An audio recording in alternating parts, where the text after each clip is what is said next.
Pilkada DKI Jakarta semakin dekat. Para calon gubernur dan wakil gubernur sudah mulai bersosialisasi ke warga Jakarta. Segudang janji pun disampaikan untuk meraih simpati. Ya, namun siapapun yang akan terpilih nanti, mereka akan menghadapi tugas yang berat. Salah satunya, masih banyaknya permukiman kumuh dan juga masih tingginya angka kemiskinan. Simak liputannya dalam laporan khas redaksi.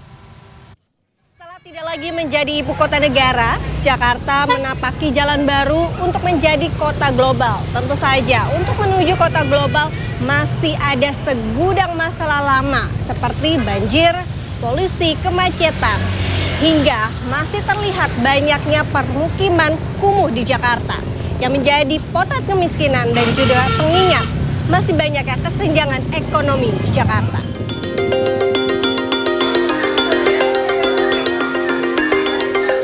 Fitri adalah potret kemiskinan di Jakarta. Sudah 10 tahun ini ia tinggal di Jatibunder, Tanah Abang, Jakarta Pusat dengan kondisi yang seadanya. Ibu 3 anak ini tinggal di rumah yang minim pencahayaan, bahkan tak memiliki kamar yang layak. Fitri memiliki 2 anak balita dan 1 orang yang sudah menempuh sekolah dasar. Tinggal di bantaran kali, Jatibunder yang banyak sampah menjadi pilihannya. Meski untuk itu, ia khawatir anaknya sakit akibat lingkungan yang kotor. Suami Fitri sehari-hari adalah kuli panggul. Upahnya hanya Rp90.000 per hari. Penghasilan itu hanya cukup untuk makan dan beli susu anak. Meski hidup pas-pasan, Fitri dan keluarga harus bertahan. Bau sampah adalah makanannya sehari-hari. Meski sadar tempat tinggalnya tidak sehat, Fitri tak punya pilihan. Anak berapa? Anak saya 3. Ya, rumah tangga saya sih emang penghasilannya nggak cukup banget, pas-pasan. Jadi karyanya 90.000, nggak ada bulanannya. Kerja laki saya di toko kuli panggul, sakit juga mbak. Banyak nyamuk sebabnya mbak. Terus saya kan jarang dibersihin gitu, jadinya gitu. Jarang hujan juga gitu doang mbak. Sedih nggak sih mbak kalau lihat kondisi kayak gini sebenarnya? Ya sebenarnya sih sedih juga. Ketua RW 09 Jatibunder, Abdullah Mardani mengatakan, RW yang ditempati Fitri dan keluarganya didominasi oleh warga miskin. Ada sekitar 1.500 kepala keluarga yang tinggal di sini. Mereka tinggal berdesakan karena sempitnya lahan. Profesi warga umumnya adalah buruh panggul dan pedagang. Mereka hidup berbaur dengan debu kendaraan membuat kawasan itu jauh dari kata layak. Padahal, di sekeliling kawasan ini berjajar gedung pencakar langit sebagai simbol hidup modern yang sejahtera.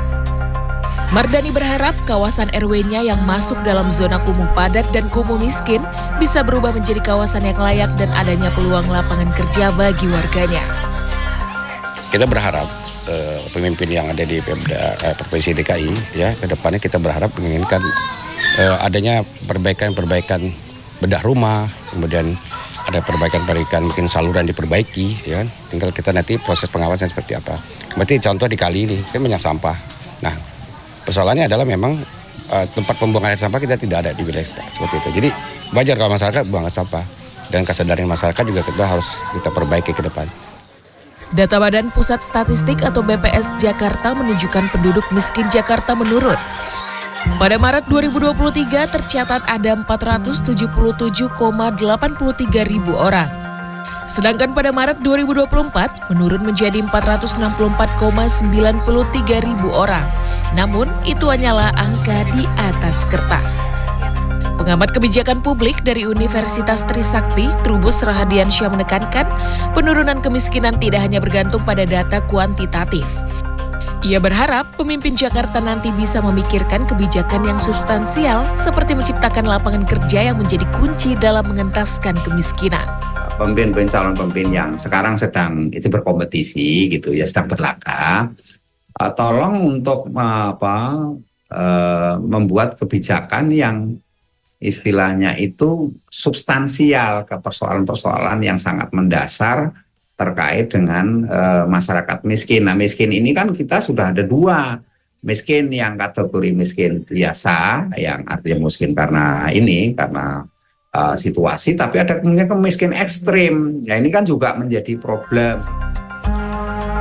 Seperti inilah potret kemiskinan yang masih membayangi warga Jakarta.